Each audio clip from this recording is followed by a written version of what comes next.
Welcome to the Sanctuary Lamp, an Australian Lutheran podcast. As the sanctuary lamp burns brightly in the church to symbolise the presence of Christ, the light of the world, we hope to set the light of God's Word on a stand to burn brightly and drive away the darkness. Join us as we discuss Scripture and Lutheran theology in the Australian context and beyond.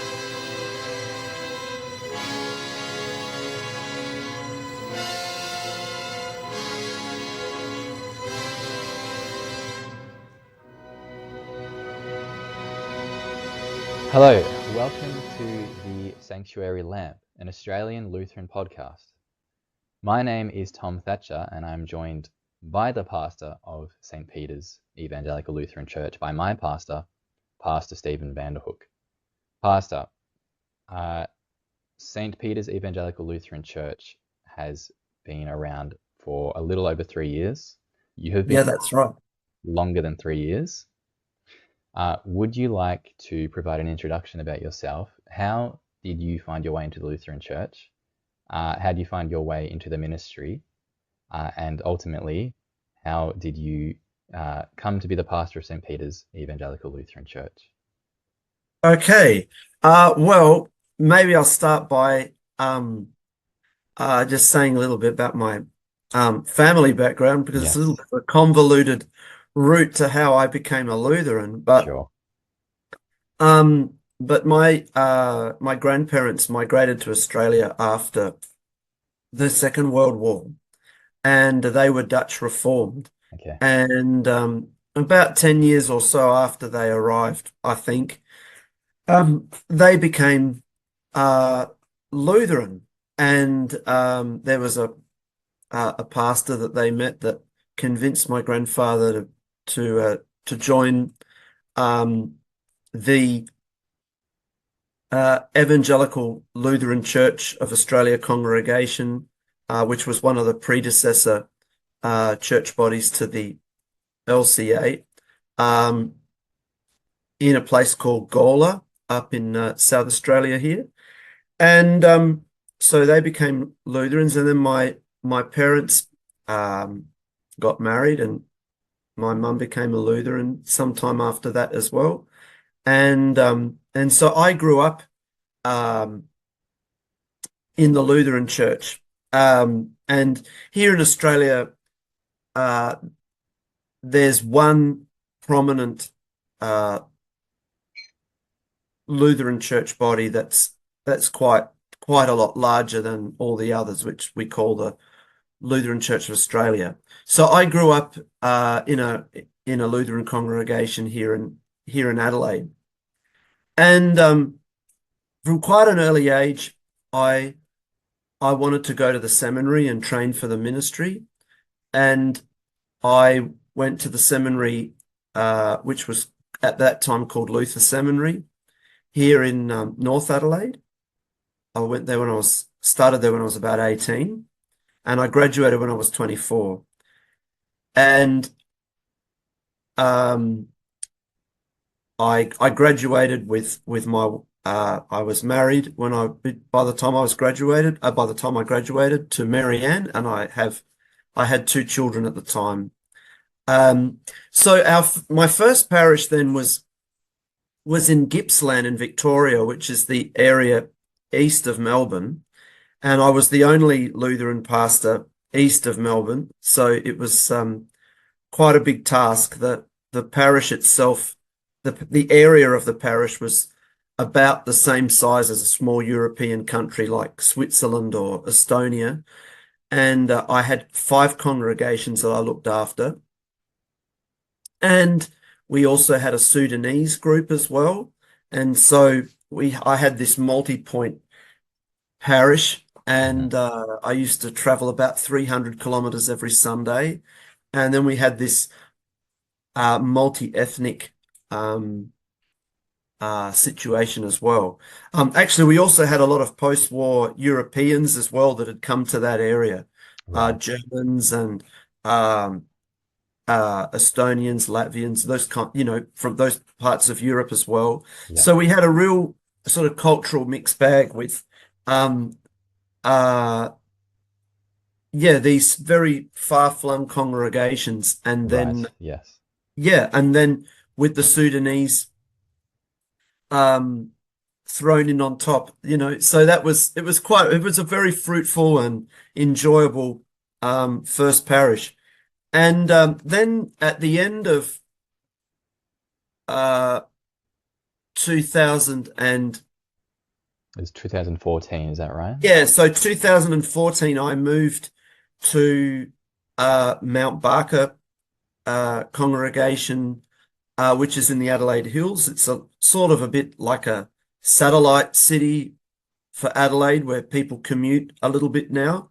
Um, you know, it used to be sort of more of a country town, but there's some of the older people there are a bit like that, Right. whereas the sort of younger people are more commuting to Adelaide for work and things like that. Hmm. So yeah, I spent a couple of years there. And then at the end of those 2 years, I was asked to go to Africa sort of permanently.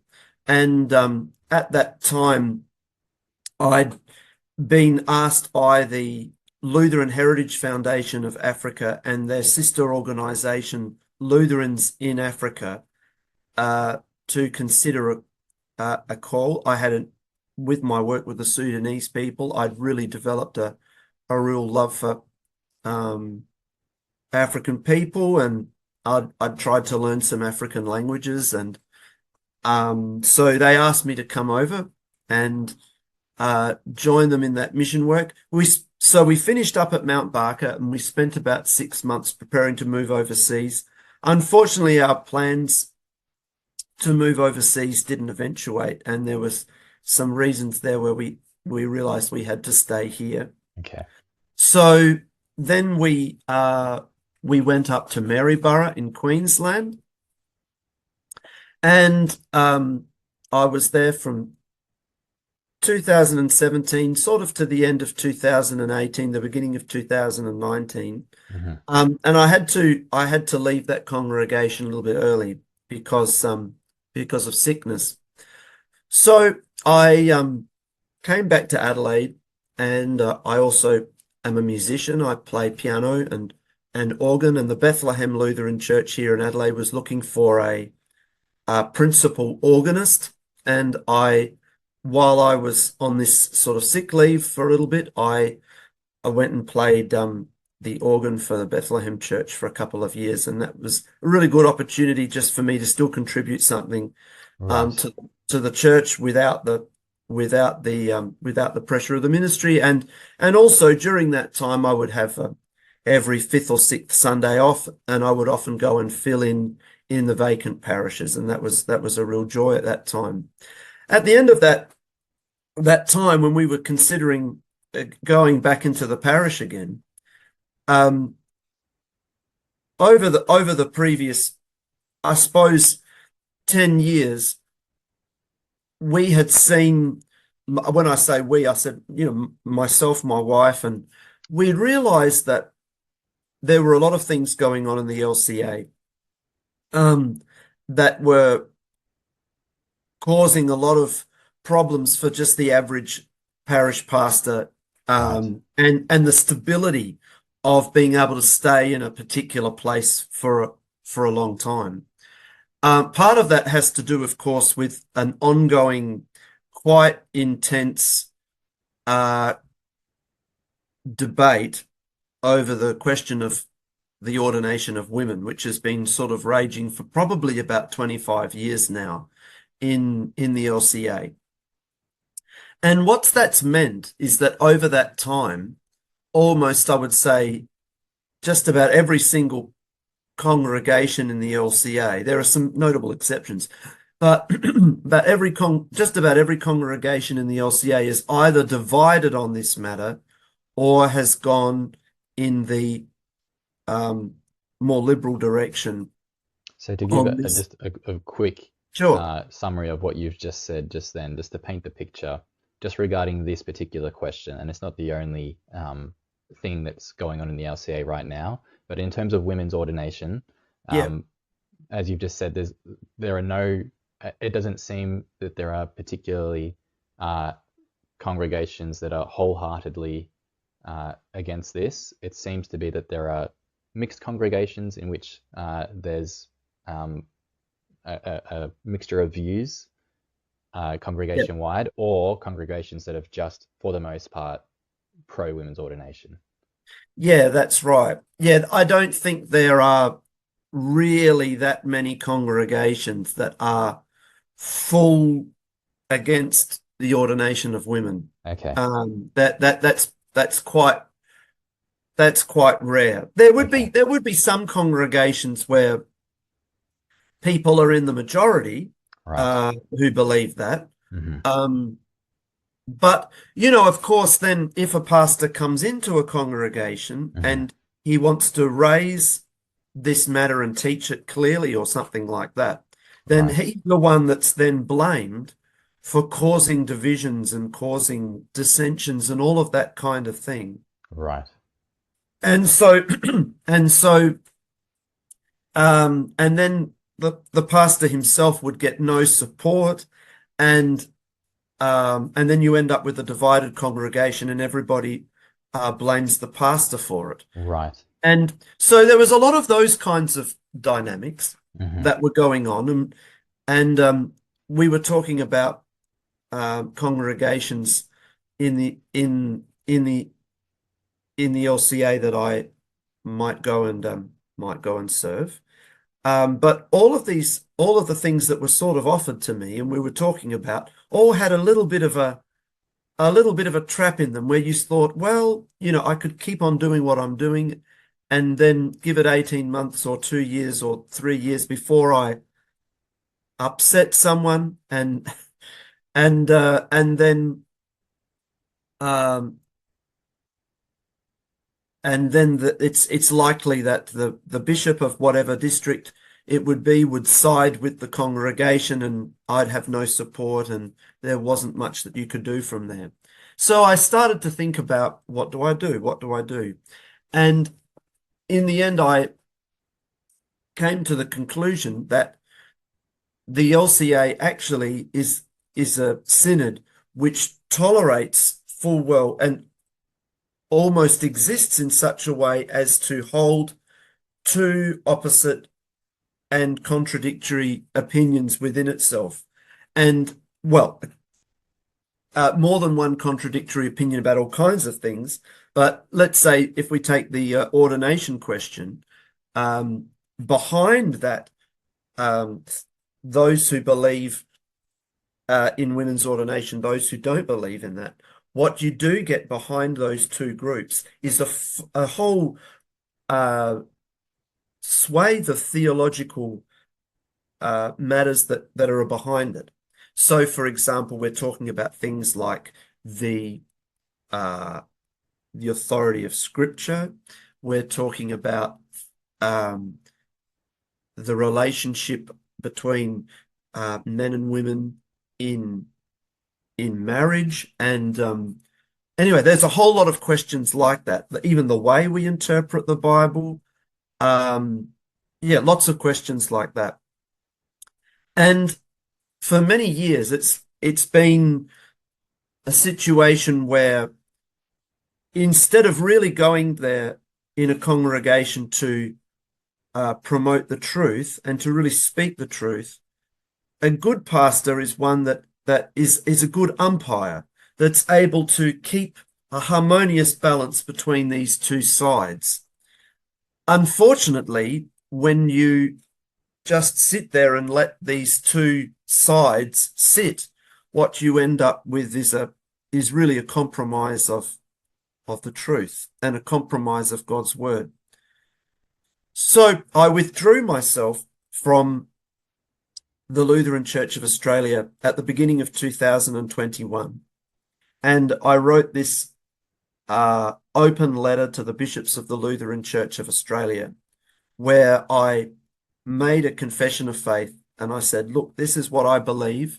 I try and put it very clearly on the basis of the Scripture, and tried very hard to make sure that a lot of what I wrote wasn't really my own thing. but tried to, if I can say, plagiarize from all kinds of good sources, Right. like the Book of Concord and good old theological books and all those kinds of things, to try and put um, uh, all of that there on paper and to say this is the basis upon which I would like to conduct my ministry in the future. And it would have been very obvious to to people who had read it that there was no way that I could conduct a ministry accord in that way within the walls of the Lutheran Church of Australia. Right. Yeah. So I removed myself, and we held a public forum Hmm. where people could come along and ask questions about a month later, the beginning of March of 2021. And then a couple of months later, we started our little congregation, and it's just um, grown from there. And it's been a really great joy and a really great privilege to serve this little group of people. Hmm. And we rent a little venue here in Adelaide called the Public Schools Club on East Terrace in the Central Business District of Adelaide. And yeah, and things have been going well. So that's my story a little bit about where um, how I became a Lutheran, Hmm. how I trained in the ministry, and my previous ministry before we started the St. Peter's Right. Evangelical Lutheran Church here in Adelaide. Yeah. And did you mention how many children you have, Pastor, and their names? Yeah, so my wife and I have eight um, very lovely children. Hmm. So we have six daughters and two boys, and they keep us very busy. And yeah, my wife and I are both musicians actually.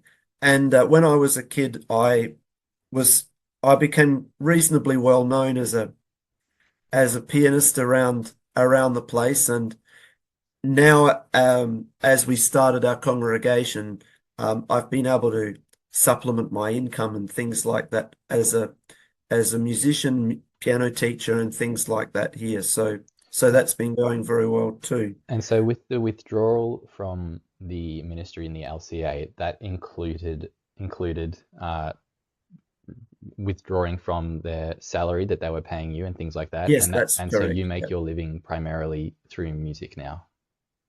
Yes, yes, and we have some people who support our congregation and also contribute that way as well. But yeah, that's right. The LCA provides a very uh, generous and suitable salary, and often as well. Um, well, they also provide a house that goes with the parishes as well. So usually the congregations either provide a manse, a church house, or they pay for the rent for you for somewhere for you to live. So normally congregations have some kind of arrangement like that, but we had to leave that behind. Um, yeah, maybe Tom, why don't you tell us a little about yourself as well? Yes, right. Well, I am was born and raised and am still living in Victoria in Australia. Um, and I'll get to the fact in a minute that that's about 700 kilometers, or I Googled this before, about 430 miles for any Americans from church. But I'll get to that in a second. So I was born in a small town called Granville, and I was raised Baptist. My mum made sure that we went to church every Sunday to the Baptist church in a town about 20 minutes away from where we lived.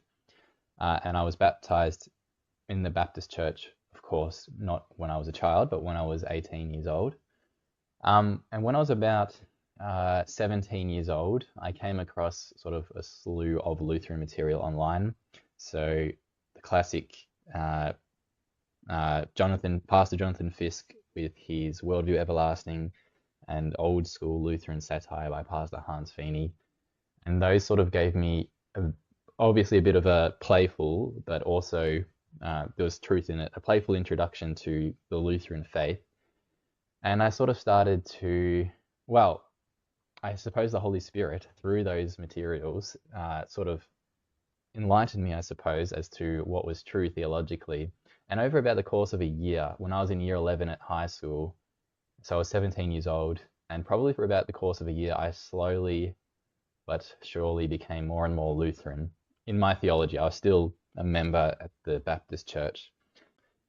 And probably about halfway through that year, almost there was just a moment where I can't remember it vividly, but I just remember at some point just sort of almost letting my internal struggles with Lutheran theology just win the day, and just sort of thinking, why am I even wrestling against this? It's almost like I knew what was true. I knew that Lutheran theology on baptism, on the Lord's Supper, on all the points where it differed with the Baptist church, I knew that Lutheran theology was correct inwardly, according to conscience. And I sort of just thought one day, why am I even wrestling? If it's true, it's true. Just accept it. It is what it is. I guess I'm a Lutheran, sort of thing. So, as you said before, there aren't many Lutheran churches. In fact, I think you were saying you're the only Lutheran pastor at one point east of Melbourne. I'm living southeast of Melbourne, and there are no Lutheran churches within about an hour of where I live. So I started by going at about 18 years old, when I finally accepted the fact that I'm Lutheran in my theology, but I was still quite naive as an 18-year-old. So I started going to the Anglican Church in Australia, thinking that, well, this is closer to Lutheranism than the Baptist Church. So I joined the Anglican Church in Australia. They have a whole host of issues, sort of outside the scope of this podcast to discuss at the time being, but I was there for probably a couple of years. So I started driving to a small congregation in Darnham, Victoria, which is actually one of the congregations, and of course we didn't know this at the time, but one of the congregations in the parish which you first served. So That's right. Yeah. right, the Gippsland parish. So we actually sort of, well, but we didn't overlap, of course. So I No, joined we in, didn't. No. no, so I joined in 2018, and you had left already 4 years prior to that. Then, of course, COVID hit, and at that time, I was engaged to a woman in Indonesia, whose name is Johanna, now my wife. Hooray. Yeah, I'm very happy about that. So I met her, we met online, I suppose, if you want to say, in 2019. We talked for about 8 months, and I decided that I'd like to fly over to Indonesia in December 2019, meet her face to face and meet her family, and sort of just ask them and communicate with them that I wanted to get married to her. And so I did, and then I came back after visiting her family for 2 weeks in Indonesia. And then, of course, COVID hit at the start of 2020, and I was separated from my then fiance. And because of that, we were really, at that time, as pretty much everyone else was, sort of trying to figure things out in terms of when will I be able to see, well, for me, it was when will I be able to see my fiance again? When will I be able to get married to her? When will I be able to bring her back to Australia? And so, like other people, we waited and waited, and things were just chaotic. Everyone sort of knows what happened there. But it came to a point after about a year of COVID in March 2021. So we're about the time you released your letter and were having the open forum, I was daily checking governmental requirements for travel, and it turns out that there was a little window in which I could leave my work and family here in Australia and go to Indonesia to get married. So I had to, because of the laws here in Australia, I couldn't leave for less than 3 months. So, and that was just to prevent people from having a sort of cheeky holiday overseas in the middle of COVID and coming back. If you were going to leave, according to the Australian government, you had to leave for at least 3 months. So that turned into a 9-month stay. I lived in Indonesia for 9 months. I moved to Indonesia in June 2021. And by that point, you and I had been in contact for about 2 months, I think, or so.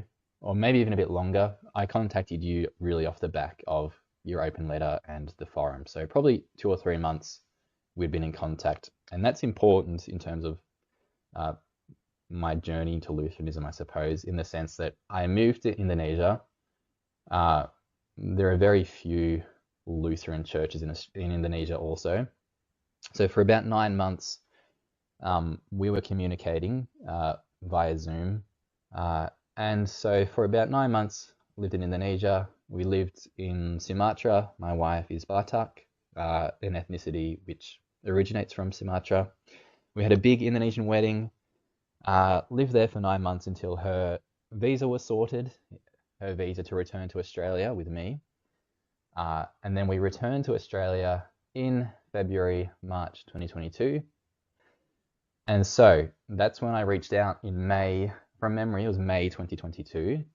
And I asked if my wife and I spoke about it with my wife, of course, too, if we could join St. Peter's, a congregation 700 kilometers or 430 miles from where we were living.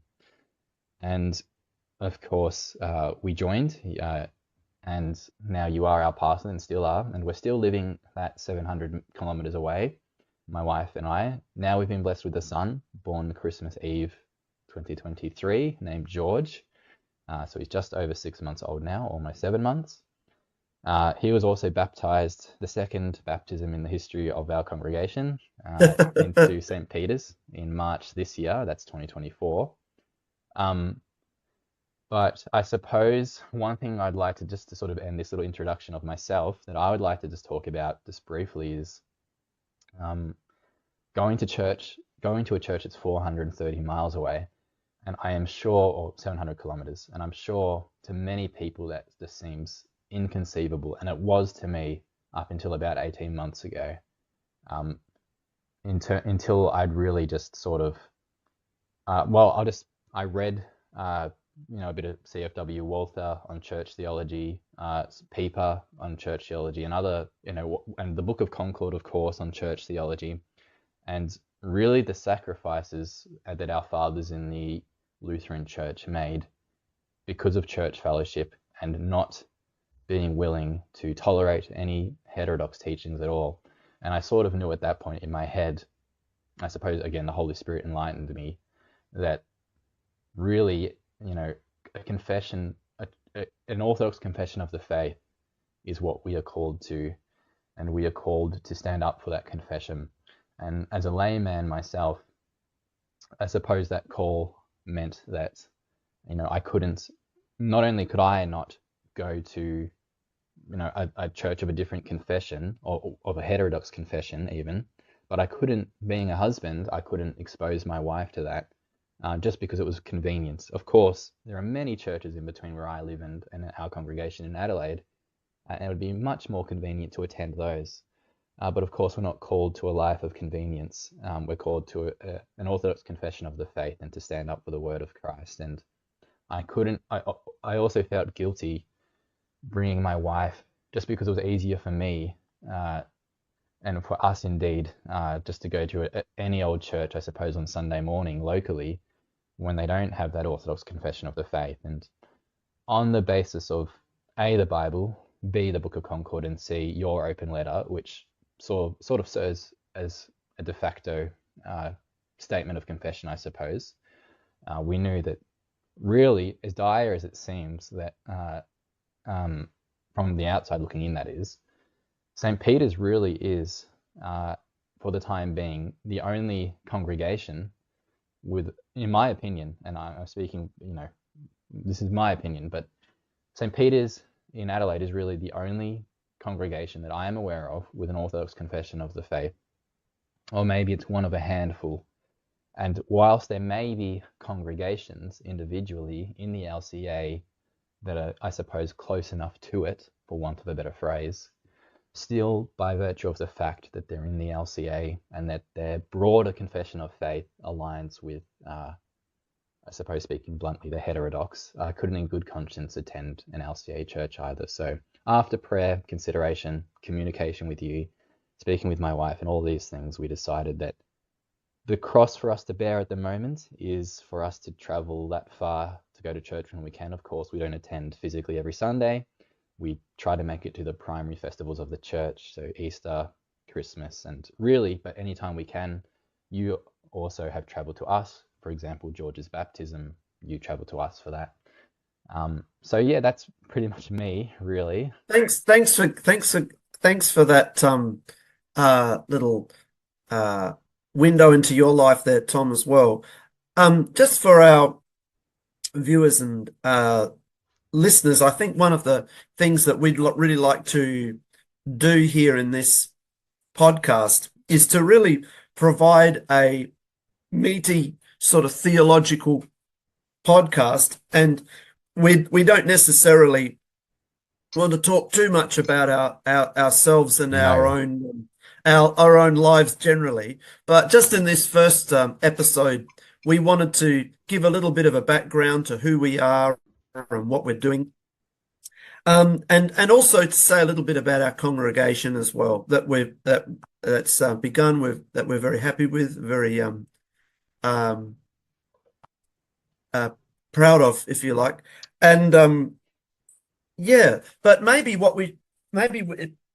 it'd be a good idea for us just at this point as well to just talk a little bit about the background of the history of Lutheranism, particularly in Australia, because that's a very interesting story, and it's a little bit different to a lot of situations around the world. Right. Um, So the Lutheran Church of Australia is a church built on a union, and it's not as though the first Lutheran pioneers to Australia began the Lutheran Church of Australia. So could you that's please exactly right. explain, Yeah, sure. what began and how the LCA came to be? Sure. Well, if we just talk about Australia, just for our international listeners as well, is that, the largest cities in Australia are Sydney and Melbourne, and the states of New South Wales and Victoria are the largest states by population. But then and a lot of the population of Australia is sort of concentrated on the east coast. However, in the Lutheran Church here in Australia, the distribution of Lutherans in terms of our population is a little bit differently concentrated.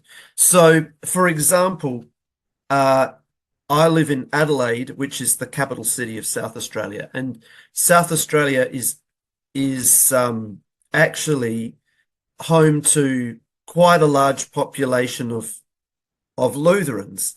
Maybe even about half of the Lutheran Church of Australia, but I don't know the exact numbers. Then also Queensland probably comes in as the next biggest population of Lutherans. Then also Victoria, and then after that, New South Wales and Western Australia. There's also a couple of parishes in Tasmania, which are part of the Victorian district of the Lutheran Church of Australia. And also, there's quite a significant population of Lutherans in the Northern Territory, particularly around Alice Springs, because there was a lot of missionary work that was done in those early days to Aboriginal people that live in that area. I'm under the impression, if just say this statistic off the top of my head, so I'm not sure if it's entirely accurate, but that the area around Alice Springs in Central Australia is actually the place in Australia where there is the highest population of Lutherans per capita.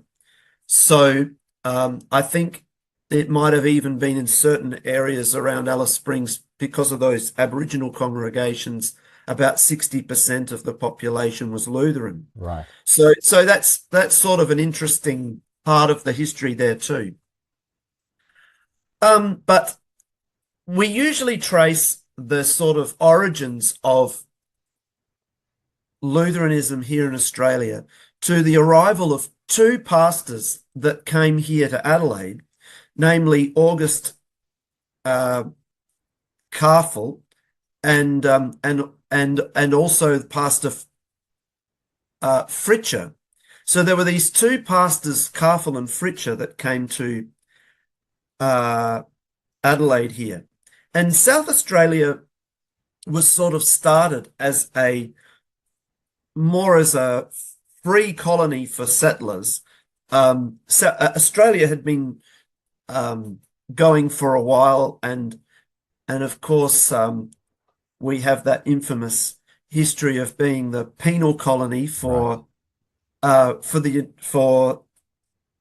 Queen Victoria's realm. I don't know, sorry, even before that as well.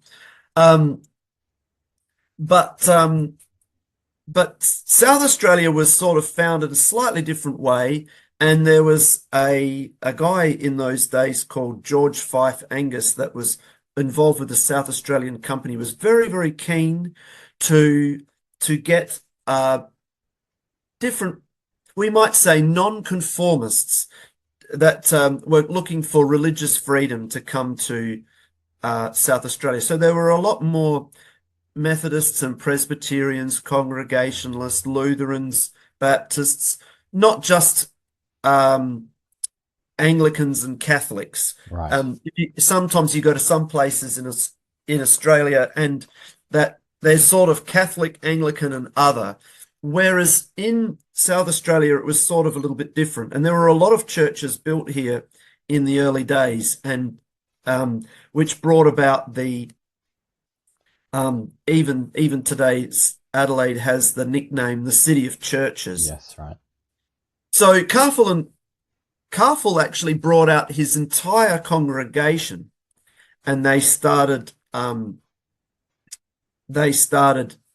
here. And part of the reason why did they come out from Germany? Well, in about the year 1817, which was the 300th anniversary of the Lutheran Reformation, we often trace that date back to the year when Martin Luther nailed his 95 Theses to the church door in Wittenberg. And 300 years later, the King of Prussia had was forcing together the Lutheran Church in his realm and also the Reformed Church in his realm. And of course, the Lutheran Church and the Reformed Church have a number of mutually contradictory doctrines. And so there was this union that was being forged, but not on the basis of unity in doctrine. And so a lot of things had to be compromised. And particularly at that time, one of the main issues between the Lutheran Church and the Reformed Church is our differences about the Lord's Supper, because the Reformed generally believe that the bread and wine in the Lord's Supper is symbolic, whereas the Lutherans believe that this is the body and blood of Christ, and the Reformed don't. And so you end up with a church with these two mutually exclusive doctrines, and many Lutherans then were sort of pressured not to use their old prayer books, which said things in a Lutheran way. And anyway, that's a big story of its own. But in the end, what happened is that many Lutherans left Germany at that time and went to places like the United States of America, I think South Africa even as well, also maybe even Brazil, and also Australia. So we also came into that mix as well. So then what happened is there were two pastors that came here, Pastor Carful, Pastor Fritcher. And Carful believed in the millennium and the idea that Christ will reign on earth for 1,000 years. And Fritcher didn't. And there became a very sharp disagreement because Fritcher pointed out to Pastor Carful, listen, this is what you're teaching is actually refuted in the Augsburg Confession, one of the confessional um, um, statements of the Lutheran Church. In fact, the primary confessional document of the Lutheran Church. And then Pastor Karfel began to make some protestations against the Book of Concord, which is the Lutheran Confession of Faith. And so in about 1846, if I can say, South Australia was founded as a colony in 1836. These pastors came out in about 1838, I think. And then, but then in 1846, not long after, there was a split between these two pastors. And there were numerous splits that happened. It wasn't the only split, but basically for about 120 years, there were two main streams of Lutheranism here. What eventually became the United Evangelical Lutheran Church of Australia, which sort of came more through, that was sort of which had more Karfel as its forefather, and the Evangelical Lutheran Church of Australia, which was more where Fritcher had Fritcher as their forefather. And so you had as I said, sometimes there were 3 or 4 Lutheran churches in some towns. So sometimes there was a 4-way split in some places, a 3-way split. It wasn't always simply the 2-way split. But eventually, by the time we got to the mid-20th century, there were these 2 main groups. And the United Evangelical Lutheran Church of Australia had more of a connection with what became the Lutheran World Federation, and the Evangelical Lutheran Church of Australia was part of what was called at that time the Synodical Conference of North America, which included the Missouri Synod, the Wisconsin Synod, and what's called today the ELS, and some other synods as well.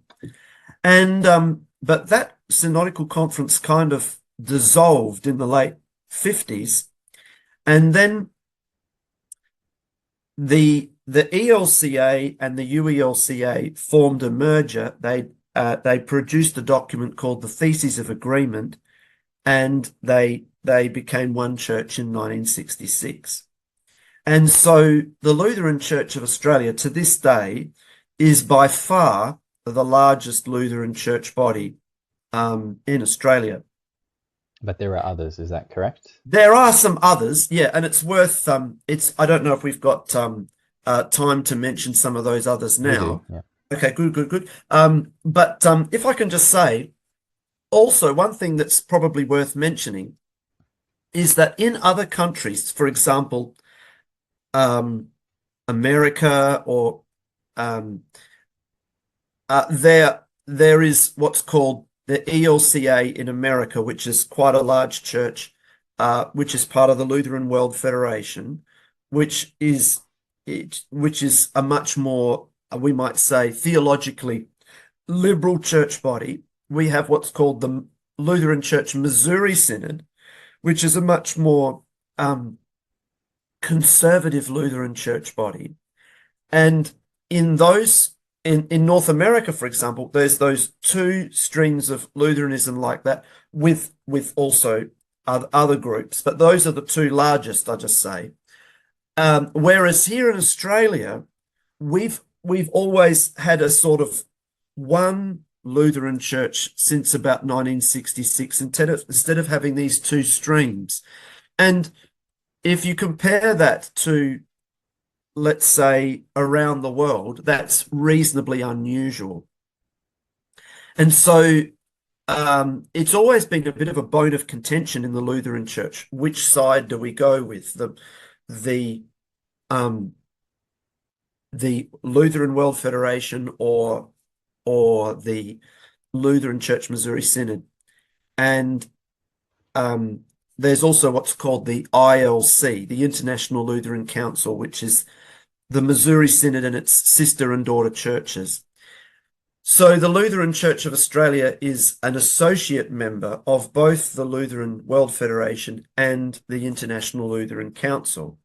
It attends both meetings but doesn't vote in either of those two forums.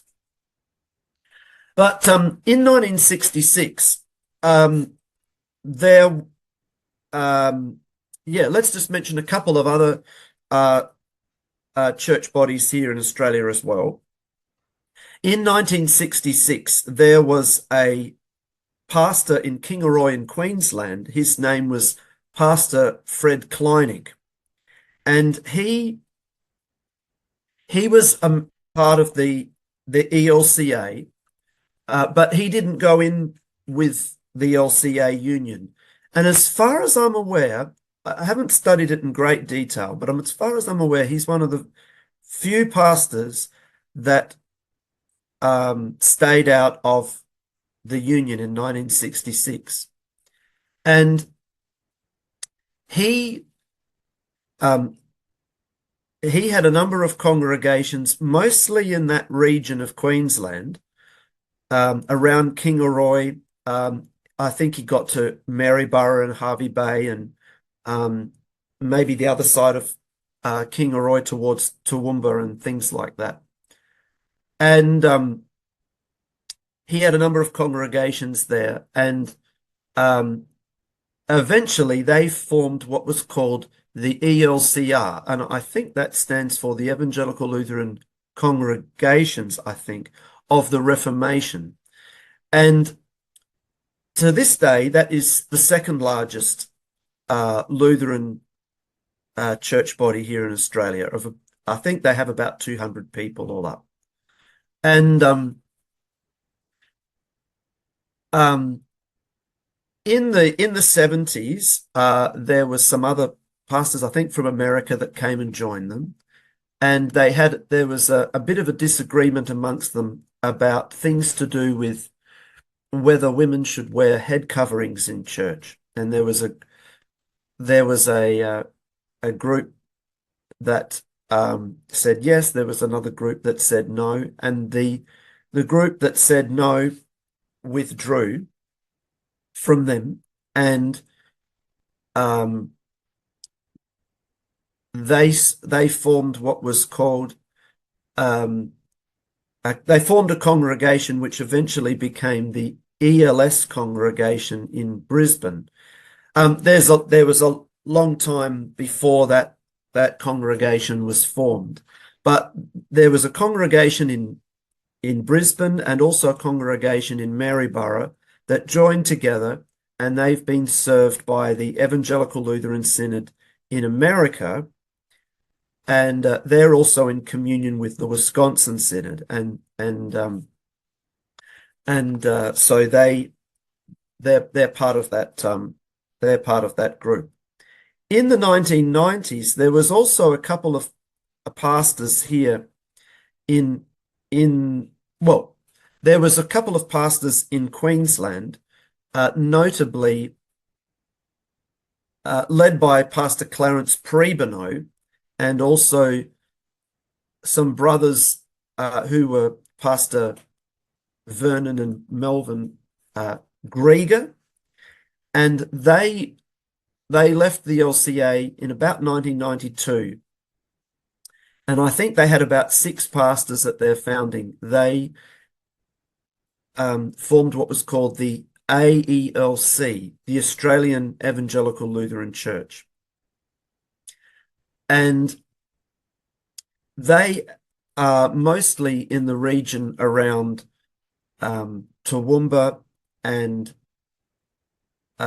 on either side of Toowoomba. In about the year 2005 or 6, they also had a bit of a split amongst them over the issue about whether laymen should consecrate the Lord's Supper. And there was a few of them that left the AELC at that time. And those congregations tend to be loosely associated with each other and independent. And so there are also a few of these congregations that were former AELC congregations around the place. And there's a couple of congregations like that here in Adelaide and in South Australia. And then also there have been some other congregations that are not part of the LCA that might be, let's say, more ethnic congregations from overseas. For example, maybe there's like a German church in Melbourne. I think there's a Slovak church near Melbourne, a Danish church in Sydney, and a few other groups like that, which might have a friendly relationship with the LCA, but not actually part of it. There was also a pastor that left the LCA with his congregation a few years ago up in Toowoomba, and he was much more of a charismatic Pentecostal kind of Pastor Edgar Mayer and the Grace, I think it's Grace Lutheran Church. I haven't followed them for a few years, and I'm not sure exactly what's going on. But there was a group there, and then also there's what's called the Co-Elk. There's a Pastor Jake Zabel up at Dalby. And he in Queensland, also near Toowoomba, and he puts out a lot of videos and a lot of resources like that, and has is in fellowship with another pastor there in Denmark, Pastor Sorensen, and they work together like that. So that sort of gives you a little bit of the picture of Australian Lutheranism. You have sorry, just before you come in, there's what we call the big Lutheran church in the middle, and then there's this quite, as I said, 200 or so people part of the ELCR. Couple of congregations there that are with the Wisconsin Synod and the Evangelical Lutheran Synod in America, and then the AELC around Toowoomba. And then, a few independent congregations here and there. And I was just going to say, I believe there's also, I don't exactly know how to articulate it, but there's a congregation, perhaps I don't even know it's a congregation, but I think they meet online in Sydney. In relation to Pastor Chris Roseborough. Yes. There's also what's called I think they're called the Aletheia Synod. I don't know their full name. But yes, there's also a group that's right, and they have quite a strong ministry that goes online. That's right. Yeah. All right. Well, that is our first episode of the Sanctuary Lamp. We've gotten our introductions underway, and the next episode, I believe, we will be getting into the open letter which you mentioned in brief, and really digging into the theology behind that, beginning with the preamble to that letter. So that will go more into our confession at St. Peter's, but our confession, our statement, I suppose, if you want. I think I said it sort of serves a bit of a de facto statement of faith. But really, as you said, it's nothing original. I will also leave in a description box a link to your open letter to the bishops of the LCA so that people can read it beforehand or along, or just whenever they would so like to do so. Thank you for listening to this episode of The Sanctuary Lamp. If you would like to support our podcast, you will find links available in the description, as well as links to anything that we discussed and noted in this episode. We thank you for listening, and we look forward to your company in the next episode. God bless.